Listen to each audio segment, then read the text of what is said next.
Puji Tuhan. Firman Tuhan hari ini dari Yesaya 48 ayat 17 sampai yang ke-19. Demikian bunyi firman Tuhan. Beginilah firman Tuhan penebusmu yang maha kudus Allah Israel. Akulah Tuhan Allahmu yang mengajar engkau tentang apa yang memberi faedah, yang menuntun engkau di jalan yang harus kau tempuh. Sekiranya engkau memperhatikan perintah-perintahku, maka damai sejahteramu akan seperti sungai yang tidak pernah kering. Dan kebahagiaanmu akan terus melimpah seperti gelombang-gelombang laut yang tidak pernah berhenti. Maka keturunanmu akan seperti pasir dan anak cucumu seperti kersik banyaknya. Nama mereka tidak akan dilenyapkan atau ditiadakan dari hadapanku. Amin. Judul kita pagi hari ini, akulah Tuhan Allahmu yang mengajar engkau. Nah, Bapak Ibu Saudara yang dikasihi Tuhan, dalam menjalani kehidupan kita di muka bumi ini, kita butuh Tuhan. Kita memerlukan Tuhan untuk mengajari kita, untuk menuntun kita, untuk memberi petunjuk kepada kita. Alkitab berisi tuntunan dan petunjuk dari Tuhan. Semakin kita mempelajari firman Tuhan dan merenungkannya, baik itu siang maupun malam, maka semakin kita mengerti kehendak Tuhan. Dan apa langkah-langkah yang harus kita tempuh, sehingga perjalanan kita akan selalu berhasil dan beruntung. Itu mungkin sedikit dari materi Komsel kita, yang kita sudah dapatkan yang kemarin. Materi Komsel kita itu dari Mazmur 1 ayat 1 sampai 2, saya ingin mengulanginya, membacanya. Berbahagialah orang tidak berjalan menurut nasihat orang fasik, yang tidak berdiri di jalan orang berdosa, dan yang tidak duduk dalam kumpulan pencemooh, tetapi yang kesukaannya ialah Taurat Tuhan, dan yang merenungkan Taurat itu siang dan malam. Katakan amin. Jadi Bapak Ibu Saudara mau bahagia menurut Alkitab yang kita pelajari, kita harus terhubung dengan pergaulan yang sehat. Katakan pergaulan yang sehat. Anda harus perhatikan untuk pilih pergaulan yang sehat bagi mental Anda. Anda buat keputusan yang salah, maka itu berasal dari nasihat yang salah. Nasihat yang salah, Bapak Ibu sudah dengar, nasihat yang salah adalah akibat dari pergaulan yang salah. Jadi jangan salah bergaul. Kalau Anda bergaul yang orang salah, dia akan membuat Anda, menasihati Anda kepada hal yang salah. Dan akibatnya membawa Anda kepada kebinasaan. Jadi Bapak Ibu Saudara yang kekasih dalam Tuhan, hidup berdosa dan tercemar itu akibat dari pergaulan yang salah. Kita dengar firman terus, kita dengar terus, Komsel, ibadah raya, bahkan juga saat teduh pagi di youth. Tapi kita hidup tercemar terus karena kita ada dengan orang-orang yang salah. Kita ada dengan pergaulan-pergaulan yang salah, komunitas-komunitas yang salah yang mencemarkan kita. Padahal Tuhan sudah menembus kita. Jadi dengan siapa Anda bergaul, itu sangat mempengaruhi Anda. Kalau Anda bergaul dengan orang baik dan benar, Anda akan jadi seperti itu. Anda bergaul dengan orang suka berdoa, Anda suka berdoa. Anda bergaul dengan orang-orang suka beribadah kepada Tuhan, Anda seperti itu. Saya kutip apa yang dikatakan oleh Ibu Pastor Dina Henubau dalam kuliah terbuka yang waktu itu kami ikut. Beliau berkata jangan bergaul dengan orang yang suka kritik dalam gereja. Katakan amin. Karena karakter orang ini akan menular dan penularannya itu lebih berbahaya dari penularan penyakit COVID-19. Artinya karakter kritik itu, karakter menghina itu, mencela itu, mencemooh itu bisa ditransferkan kepada Anda. Amin. Jadi Bapak Ibu Saudara yang kekasih dalam Tuhan, mari kita belajar untuk bergaul dengan orang-orang, dengan komunitas yang mengasihi Tuhan, yang hidup benar, yang hidup sesuai dengan aturan-aturan Tuhan. Sehingga apapun keputusan yang Bapak Ibu Saudara buat, tidak salah. Yesaya 48 ayat 17 tadi kita baca. Beginilah firman Tuhan penebusmu yang maha kudus Allah Israel. Akulah Tuhan Allahmu yang mengajar engkau. Jadi bukan Tuhan itu sebagai penebus kita, penyelamat kita. Tetapi Tuhan juga guru yang mengajar kita. Bapa yang mengajar kita sebagai anak-anaknya. Guru yang mengajar kita sebagai umatnya.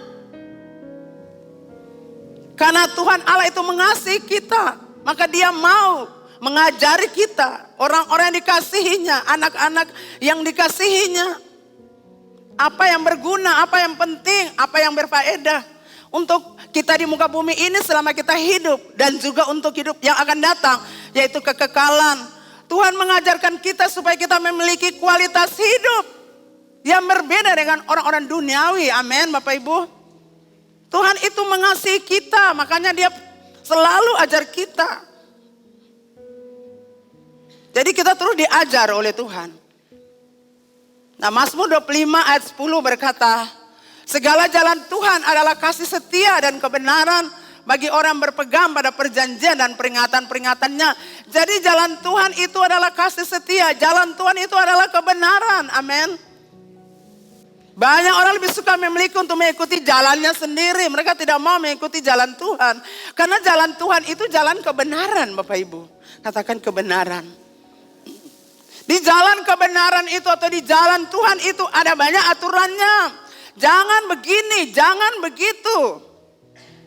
Tidak boleh begini, tidak boleh begitu. Kamu harus begini, kamu harus begitu. Peraturannya sangat banyak Bapak Ibu. Jadi karena kita anaknya, maka Tuhan ajari kita sebagai anaknya. Supaya kita luput daripada penderitaan, kita luput dari kesukaran. Saya percaya sebagai bapak yang baik, bapak-bapak juga ajarkan anak-anak Bapak Ibu. Supaya mereka tidak tersesat. Selalu diajarkan walaupun mereka suka melawan. Tapi kita akan terus ajarkan mereka. Demikian Tuhan untuk kita. Tuhan tidak mau kita hancur, binasa. Tuhan mau berbicara terus buat kita. Tuhan Allahmu mengajari engkau. Ajaran itu biasanya tidak lembut saudara. Ajaran itu kadang keras dan menyakitkan. Karena tidak sesuai dengan apa yang kita mau. Nanti jalan Tuhan itu sangat membosankan Bapak Ibu. Karena aturannya banyak. Jadi banyak orang memilih untuk memilih jalannya sendiri. Dan tidak mau mengikuti jalan Tuhan. Karena bagi mereka sangat menderita berada di jalan Tuhan. Nah firman Allah berkata Amsal 14 ayat 12. Ada jalan yang disangka orang lurus. Tapi ujungnya menuju maut. Bapak Ibu Saudara, jalan ini lurus. Tidak ada aturan-aturan di jalan ini. Jalan ini tidak ada hambatan, tidak ada halangan. Jadi sepertinya jalan tol lurus terus. Tidak ada hambatan, tidak ada halangan. Tidak ada peraturan-peraturan di situ. Jalan bebas hambatan. Nah kita suka memilih jalan seperti ini. Kita tidak suka diatur dengan aturan-aturan. Kita tidak suka ditegur Tuhan. Kita tidak suka dinasihati oleh Tuhan. Kita tidak suka diajar oleh Tuhan. Kita suka hidup bebas sesuka hati kita. Dan tidak boleh ada orang melarang kita. Mama bapak tidak boleh ajar saya. Ini jalan saya, ini pilihan saya. Makanya saya bilang pilihlah teman-teman pergaulan itu yang takut Tuhan Allah.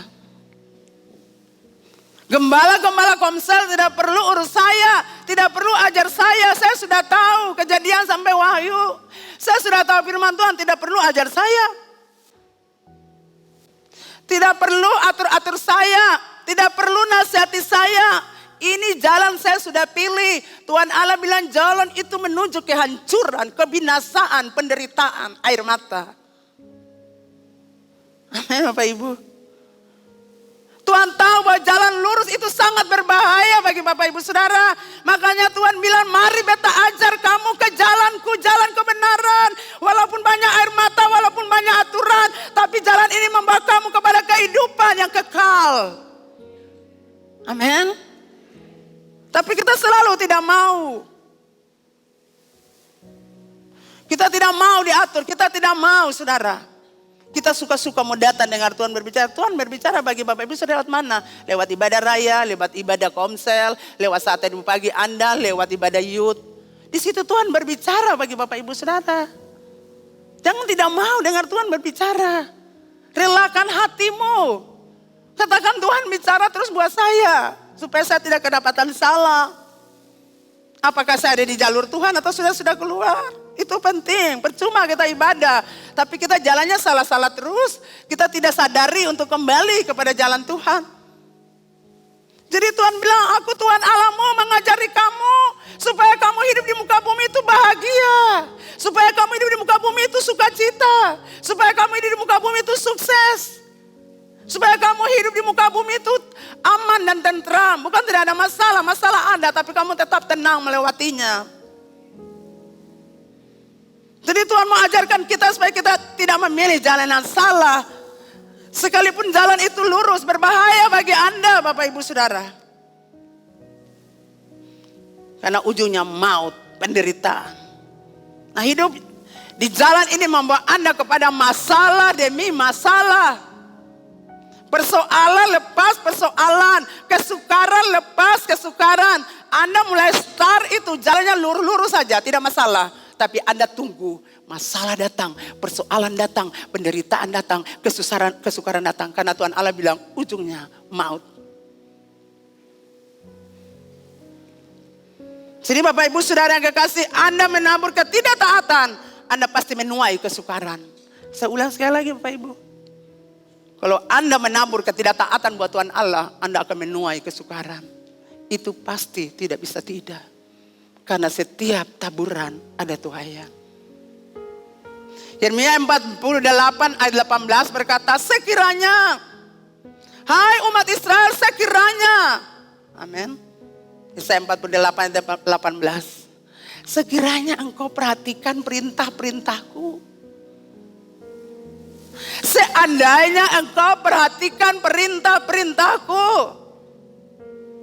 Jikalau engkau perhatikan perintah-perintahku, Anda memperhatikan Bapak Ibu Saudara, Anda mencermati apa yang Tuhan Allah sampaikan.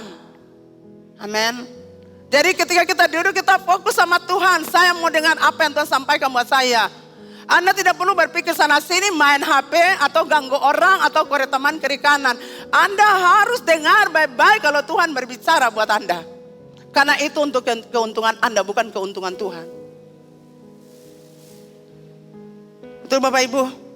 Sekiranya engkau mendengar aku berbicara Israel. Kamu tidak perlu ada di pembuangan. Sekiranya kau dengar aku berbicara. Kamu tidak perlu menderita. Kamu tidak perlu jadi budak di Babylon.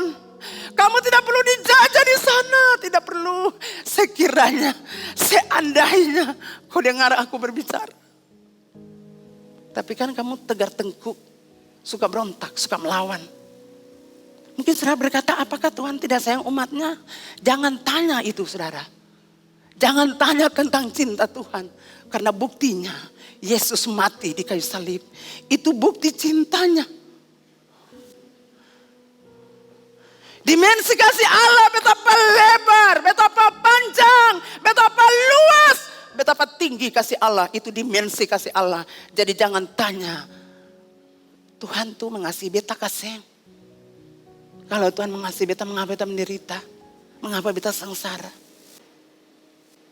Setiap kesalahan yang kita buat, ketidaktaatan kepada Tuhan, kepada firman-Nya, maka kita akan menderita. Itu konsekuensi akibat kita berdosa. Anda mungkin berkata, saya sudah minta ampun sama Tuhan. Betul. Tetapi konsekuensinya Anda harus terima, yaitu penderitaan. Makanya jauh-jauh hari Tuhan bilang untuk Israel, kalau saja, seandainya. Jadi pagi ini Tuhan bilang, dengarkan aku mau berbicara. Aku mau mengajarkan kamu tentang hal-hal yang berguna, yang penting, yang berfaedah untuk kehidupan rohanimu. Amin Bapak Ibu. Kehidupan kita itu tidak berbeda dengan bangsa Israel. Kita tidak mau diajar oleh Tuhan, tidak mau diatur, tidak mau dituntun oleh Tuhan. Seperti tadi kita mau hidup dengan kemauan kita, berjalan sesuai kehendak dan kemauan kita. Akhirnya kita menderita dan mencucurkan banyak air mata. Serta penyesalan panjang dalam rumah tangga. Tuhan sampai kapan beta lagi berubah? Rumah ini neraka Tuhan. Itu pilihanmu Bapak Ibu Saudara. Jadi akhirnya Anda menderita dalam sebuah pernikahan yang panjang. Pernikahan Anda itu bagaikan neraka, tidak ada kedamaian. Tidak ada ketenangan, tidak ada kebahagiaan. Ya adalah pertengkaran, perkelahian. Mungkin satu rumah tapi tidak berbicara bertahun-tahun. Bini tidur di belakang, laki tidur di depan. Anak-anak tidur di kamar tengah. Dosa dan pemberontakan kepada Allah membuat orang-orang menderita dan terpenjara. Anda hidup bebas tapi seperti Anda dalam penjara yang mengikat Anda tidak bisa bergerak. Saya mau kasih tahu Bapak Ibu, orang-orang jahat semakin jahat karena mereka tidak mau diajar dan dituntun oleh Tuhan. Setiap kali Anda menolak diajar, Anda jadi orang-orang jahat. Banyak orang mengalami berbagai macam penyakit dan tidak sembuh-sembuh. Kalau kita pergi ke rumah-rumah sakit banyak. Uang habis, obat habis, tapi tidak juga sembuh-sembuh. Dan saya mau katakan bagi Bapak Ibu Saudara, penyakit spiritual tidak bisa diselesaikan secara natural, tetapi secara supranatural. Jadi saya undang Bapak Ibu Saudara datang di sini yang ada penyakitan, yang susah sembuh-sembuh. Anda perlu mengalami mujizat supranatural. Anda perlu pelayanan supranatural. Tidak bisa natural. Dan orang-orang dijajah roh jahat selalu menimbulkan kekacauan. Di mana-mana bawa kekacauan. Menimbulkan kecemasan dan teror. Sebab itu Bapak Ibu Saudara, hari ini Tuhan bilang, dengar beta, beta mau bicara. Dengarkan aku Tuhan Allahmu. Aku akan mengajarkan kamu jalan-jalanku. Dan jangan kamu memilih jalan dunia, karena itu akan membawa kamu kepada penderitaan. Jadi Bapak Ibu Saudara harus kembali kepada Tuhan.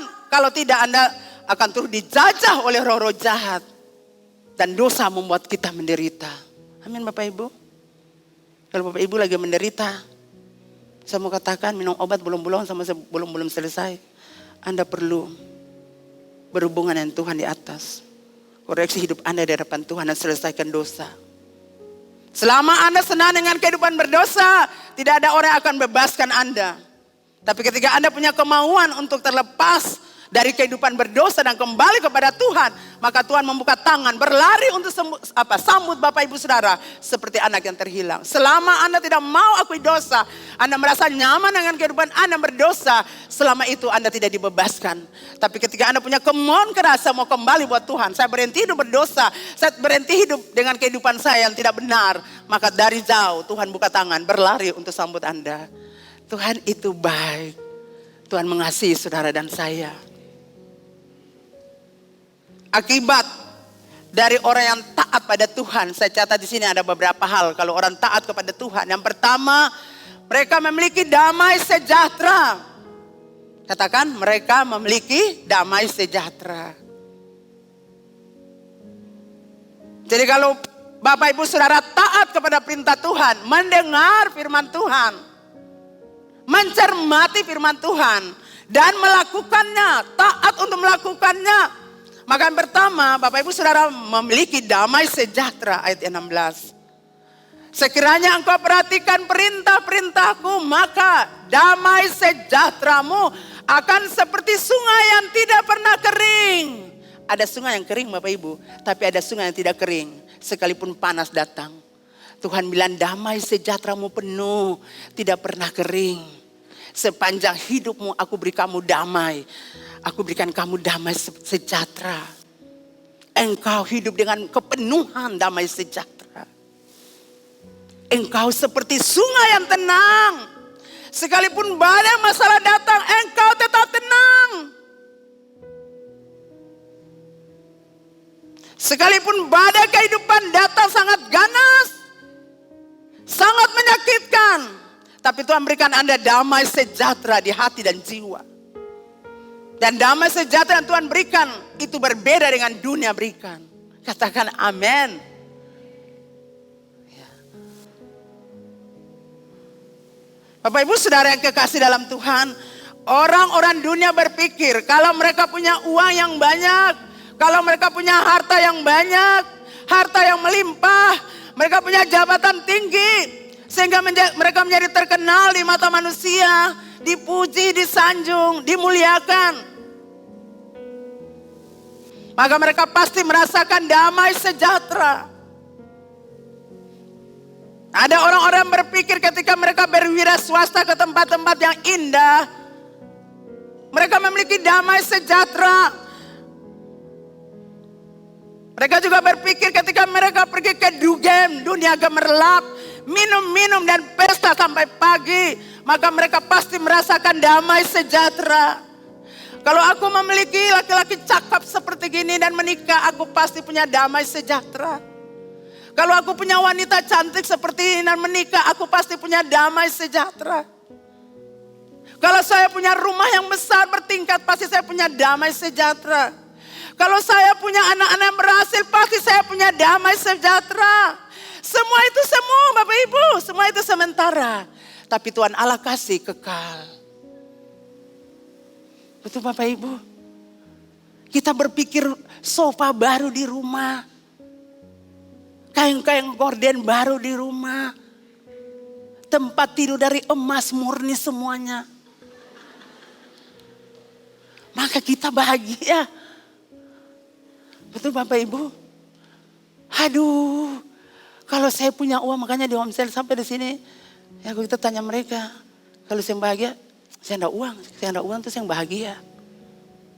Itu. Anda kira uang buat Anda bahagia itu sementara saja. Aduh, kalau saya sudah kerja, saya sudah jadi kepala seksi, kepala bidang, kepala bagian, asal jangan kepala pemberontak saja. Maka saya pasti bahagia. Itu sementara saudara. Orang kasih saya uang, sementara saja. Uang sebesar apapun tidak bisa membeli damai sejahtera. Katakan amin. Popularitas tidak bisa menggantikan damai sejahtera. Alkitab menegaskan bahwa hidup di dalam damai sejahtera tidak berkaitan dengan materi, tidak berkaitan dengan jabatan atau popularitas. Tetapi merupakan dampak dari ketaatan ketika Anda melakukan kehendak Tuhan. Jadi ketika Bapak Ibu lakukan perintah Tuhan, taat, maka Anda itu memiliki damai sejahtera di hati. Betul Bapak Ibu? Ya. Kalau Tuhan taat melakukan firman Tuhan, Tuhan bilang kasih dia uang. Yang Anda pada sih, aduh Tuhan, ini kan belanja 1 bulan, sudah kasih buat dia. Ketika Anda taat melakukan langsung plong, aduh, wow Tuhan terima kasih Tuhan. Saya sudah taat buat Tuhan. Berapa hari kemudian uang masuk di nomor rekening berlipat-lipat dari Anda berikan. Jadi popularitas kita, materi kita, itu cuma semu sementara saja. Betul Bapak Ibu? Kita lihat kita puji-puji orang-orang, ya orang-orang apa bintang-bintang film kita puji, wow hebat ya. Kita cek-cek ada yang mati bunuh diri, depresi. Karena tidak bahagia. Uang banyak yang bikin orang bahagia saudara. Kita butuh uang, tapi uang bukan segalanya. Itu sementara saja. Itu semu, jangan kejar yang semu, kejar yang kekekalan. Amin. Damai sejahtera di dunia yang dunia berikan itu semu. Tidak kekal dan berujung kepada kebinasaan. Dan banyak anak Tuhan yang terjerat dengan damai sejahtera yang dunia berikan. Seminum ini alkohol, seminum ini kokain, seminum ini apa? Narkoba. Saya pasti punya damai. Makanya jangan bergaul dengan orang-orang seperti gini. Saudara akan terpengaruh buat keputusan yang salah yang menghancurkan saudara. Saudara bisa minum mungkin atau saudara isap sabu mungkin. Saya juga tidak tahu bagaimana minumnya, bagaimana modelnya saya tidak tahu. Tapi saya bayangkan kalau Anda minum mungkin Anda suka cita tapi pulang rumah Anda masalah. Itu Bapak Ibu. Jadi Tuhan bilang ini aku Tuhan Allahmu, aku mau mengajarkan kamu. Bahwa itu salah, itu damai sejahtera yang dunia berikan. Itu sementara tidak kekal. Dan membawa kamu kepada penderitaan, kesukaran. Dan persoalan demi persoalan. Tapi aku tawarkan kamu jalanku, jalan kebenaran. Sekalipun penderitaan ada di sana. Persoalan banyak, tapi aku memberi kamu damai sejahtera. Amin Bapak Ibu. Ketaatan dalam melakukan kehendak Tuhan itulah yang menghasilkan aliran-aliran damai sejahtera. Seperti sungai yang tidak pernah kering, yang terus saja mengalir dengan limpahnya. Tuhan memberikan Bapak Ibu Saudara damai sejahtera yang penuh, yang melimpah. Sehingga Bapak Ibu juga transferkan bagi orang-orang yang sedih. Jadi kunci untuk mengalami damai sejahtera di segala situasi dan kondisi yang mungkin Anda alami adalah ketaatan kepada Tuhan. Damai sejahtera dari Tuhan sekali lagi itu kekal dan membawa kita kepada kekekalan. Bapak Ibu diberkati? Coba lihat kiri kanan, bilang kita diberkati. Damai sejahtera berasal dari Tuhan. Membuat kita berbeda. Membuat kita bahagia. Bukan bahagia karena dibuat-buat. Damai sejahtera itu kekal dan membuat kita selalu mengalami keintiman dengan Tuhan. Sehingga kasih Tuhan selalu mengalir memenuhi hati kita seperti sungai yang tidak pernah kering. Jadi Bapak Ibu jangan Anda bermimpi mengalami damai sejahtera kalau Anda tidak mau taat kepada Tuhan dan mengikuti jalannya.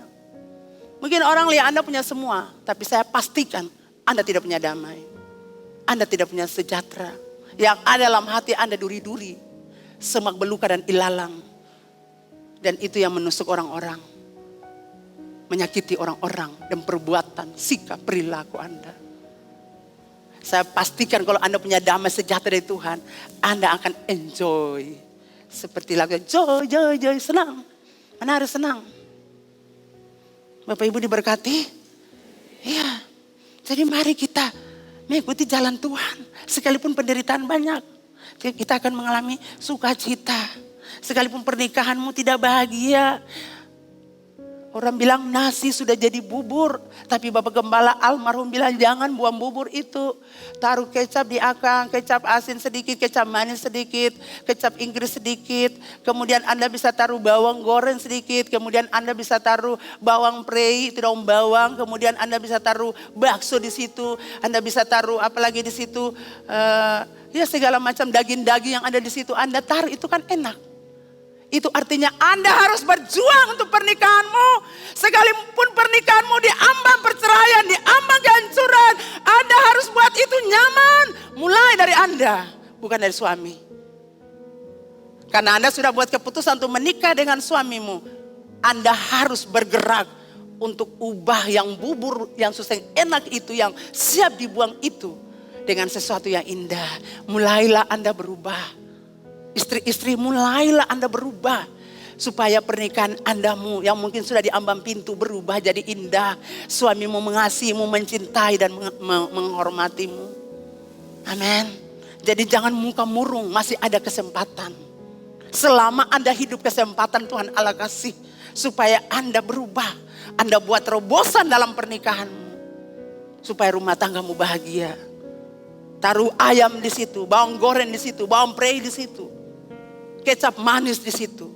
Kecap asin sedikit di situ. Jangan tahu asin. Nanti kepala sakit darah tinggi. Layani suamimu dengan baik. Kasih kata-kata pujian buat dia. Hormati dia. Cintai dia. Peluk dia. Cium dia. Sekalipun dia tidur, cium dia. Dia bangun pagi, cium dia. Amin. Bapak Ibu diberkati? Ya, jadi mulailah berdoa. Khusus anak-anak muda. Kalau gembala homsel didik kamu, ajar kamu, mulai berdoa untuk pasangan hidup. Jangan kamu melawan, jangan kamu berontak. Itu, jangan kamu bilang gembala ini jahat, tidak ada yang jahat. Kalau kamu salah harus tegas bicara, menyadarkan kamu. Betul Bapak Ibu? Supaya Anda itu jadi baik, amin. Kalau Anda sudah dalam kondisi, tanda kutip seperti gitu, suka melawan, harus kasih tegas untuk Anda. Tidak bisa lomo-lomo. Nyong, sumakan gak bolong, saya bisa. Hoi, saya sumakan gak bolong. Seperti itu mungkin.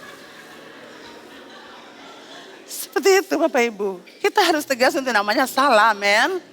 Bapak Ibu diberkati. Yang kedua, mereka memiliki kebahagiaan. Orang yang taat buat Tuhan. Mereka memiliki kebahagiaan ayat 18. Dan kebahagiaanmu akan terus berlimpah seperti gelombang-gelombang laut yang tidak pernah berhenti. Katakan amin.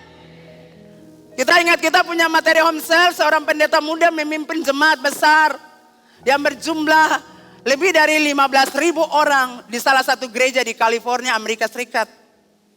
Beliau memberikan konsultasi kepada orang yang mengalami stres dan depresi agar bisa bertahan dan melanjutkan hidup. Jadi Bapak Pendeta ini punya jiwa 15.000 orang.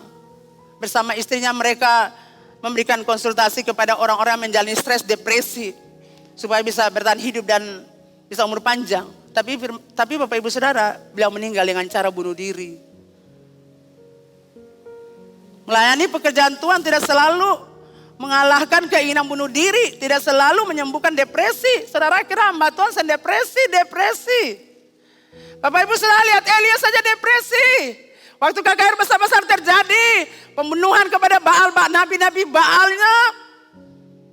Kemudian Isabel berkata, besok nasibmu sama seperti mereka. Kau bunuh mereka, besok waktu yang sama, jam yang sama, aku bunuh kamu. Jadi bagaimana Elia tidak stres dan depresi? Jadi hamba Tuhan itu stres, depresi saudara. Tapi puji Tuhan di sini saya sampai bunuh diri, semua ada sehat-sehat saja. Amin. Ya. Jadi Bapak Ibu Saudara, bahagia itu sesuatu yang bergantung dalam diri kita. Bahagia itu tidak dapat dibeli dengan uang, tidak dapat dibeli dengan harta, tidak bisa dibeli dengan makanan enak, tidak bisa Bapak Ibu Saudara. Bahagia itu dari hubungan kita dengan Tuhan. Jadi kita selalu saja mendorong Bapak Ibu untuk selalu membangun hubungan intim dengan Tuhan. Dalam pujian, dalam penyembahan, bangun hubungan intim dengan Tuhan. Sehingga Anda mengalami kebahagiaan damai sejahtera. Kita tidak bisa gambarkan perasaan itu Bapak Ibu Saudara. Karena terlalu indah dalam hubungan kita dengan Tuhan. Itu sangat indah dan menyenangkan. Tidak bisa diucapkan yang kata-kata. Kecuali kami dorong Bapak Ibu untuk masuk dalam alam Tuhan. Waktu penyembahan, nikmati hadirat Tuhan. Katakan, Tuhan saya rindu Tuhan, hadir buat saya, jamah saya, berbicara buat saya. Maka Anda akan mengalami hal itu. Kita tidak bisa ceritakan karena terlalu indah untuk dilukiskan. Perasaan ketika kita bertemu Tuhan, itu berbeda. Itu yang membuat kita, walaupun badai masalah datang, kita tetap kokoh berdiri. Setiap orang yang bangun hubungan intim dengan Tuhan akan kokoh berdiri. Dia tidak akan pernah tergoncangkan, tidak akan pernah. Karena damai, karena kebahagiaan Tuhan lepaskan bagi mereka. Tuhan taruh bagi mereka.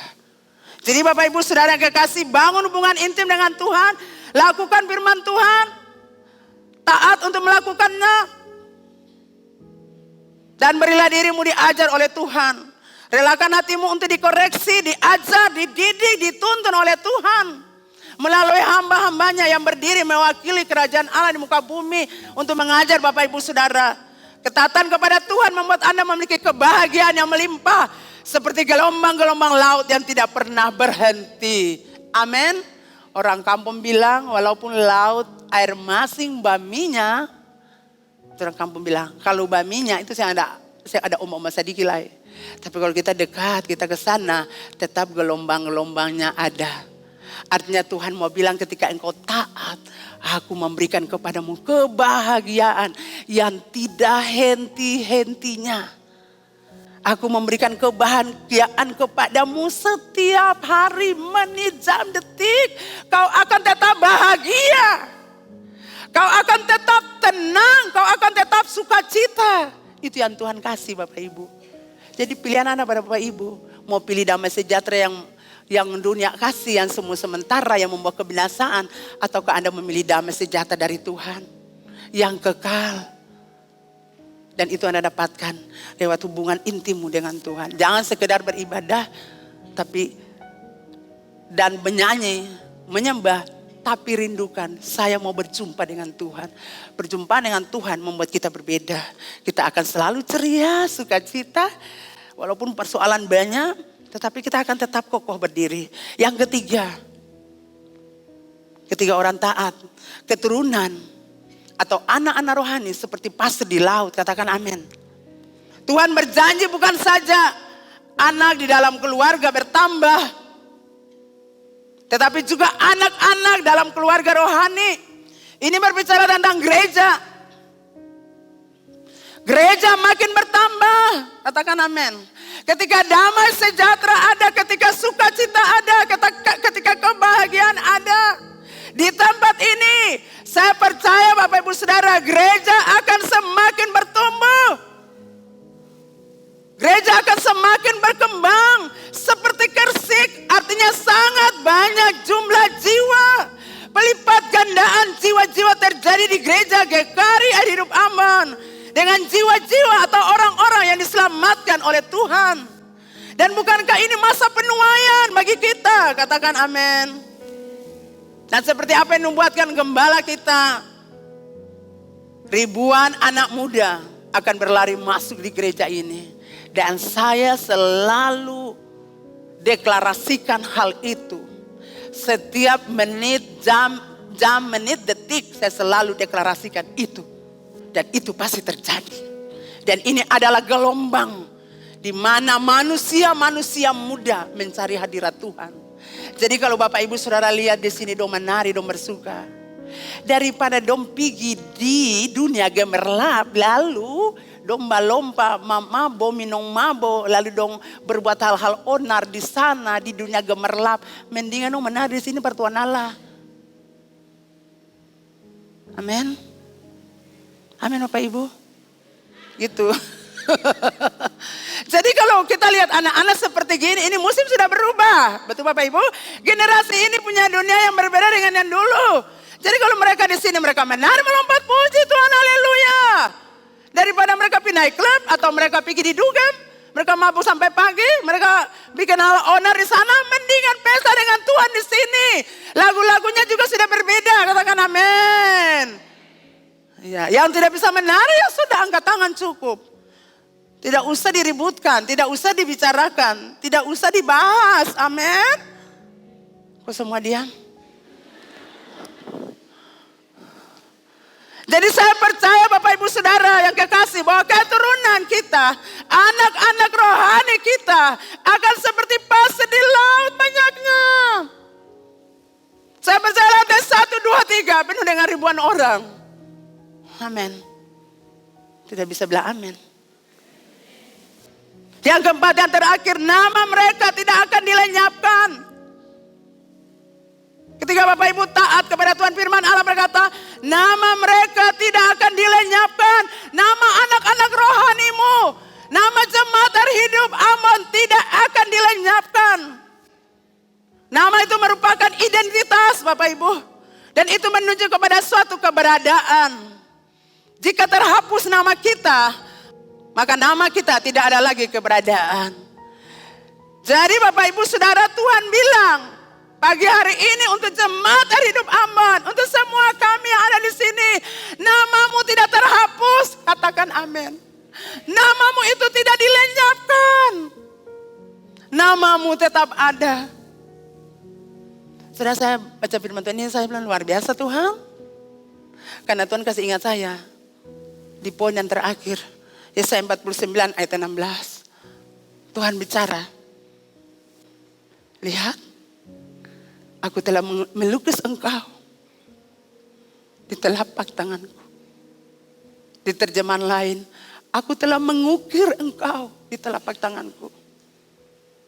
Tuhan ukir nama kita di telapak tangannya.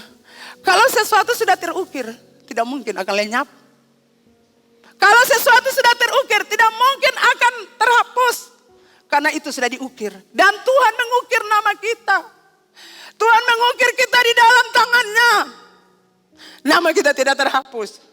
Dan saya percaya nama jemaat GKRI Air Hidup Ambon tidak akan pernah terhapus. Nama jemaat-jemaat GKRI Air Hidup tidak akan pernah terhapus. Di dalam kekekalan. Waktu Tuhan datang memanggil. Dan Tuhan akan berkata, mari hambaku, aku siap. Masuk berpesta denganku. Jadi mari kita belajar saudara, Bapak Ibu Saudara yang dikasihi Tuhan.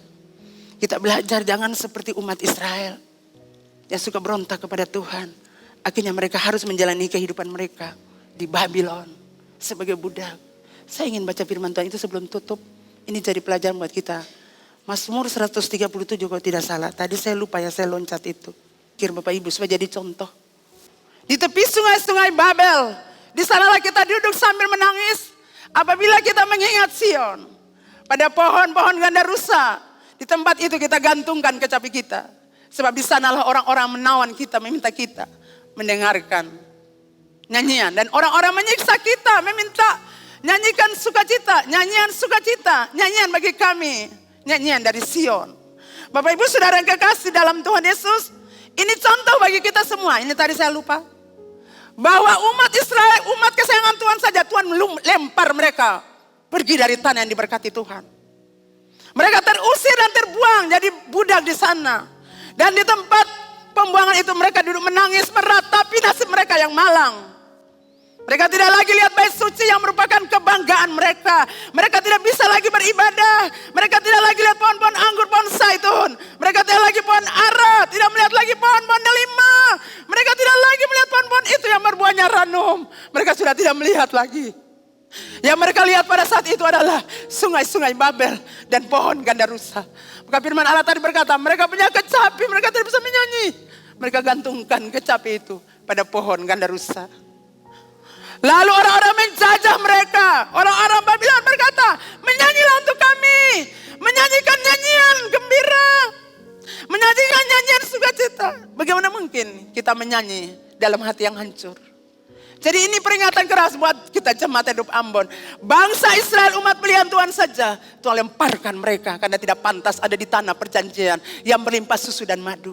Ketika Anda hidup berdosa, tempatmu pembuangan jadi budak orang-orang jahat. Dan hari ini Tuhan kasih kesempatan untuk Anda berbalik dan bertobat.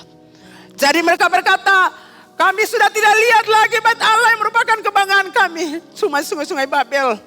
Cuma pohon ganda rusa. Kami tidak bisa menyanyi dan memuji Tuhan. Sudah tidak bisa. Tapi orang-orang menganiaya kami berkata, menyanyilah. Menyanyi nyanyian sukacita. Dan saya mau bilang, kalau Tuhan tidak sakit, sedih hancur, bagaimana mungkin menyanyi sukacita? Tapi mereka harus menyanyi. Jadi sekali saya bilang, Tuhan sayang kita. Tuhan tidak mau kita terbuang seperti itu. Ingat, nama kita terukir. Tuhan bilang, aku ukir kamu. Aku tidak hapus nama kamu. Ketika Anda bertobat terima Yesus, namamu tercatat dalam kekekalan. Sebab itu ikut perintah Tuhan, jalan kebenaran. Walaupun itu sangat menyakitkan. Mungkin Anda tidak suka Tuhan, ini betul saya suka begini. Tapi Anda lewati saja. Karena kalau Anda jalan tol, ujungnya maut, ujungnya Anda menderita, ujungnya Anda sengsara. Anda ikuti jalan Tuhan saja, walaupun tertatih-tatih Anda jatuh. Anda buat salah, Anda gagal jatuh, bangun lagi, berdiri, berjalan lagi. Anda jatuh lagi, berdiri, berjalan lagi. Anda jatuh lagi, berdiri, berjalan lagi. Ingat, namamu terukir. Dan saya percaya, setelah kita semua pulang ke surga, saya percaya nama-nama kita akan dipanggil. Saya percaya Bapak Ibu Saudara, Tuhan semua akan berkuda dalam kekekalan. Tidak ada yang tidak. Dan semua yang percaya katakan, amin. Kita beri kemuliaan buat Tuhan Yesus.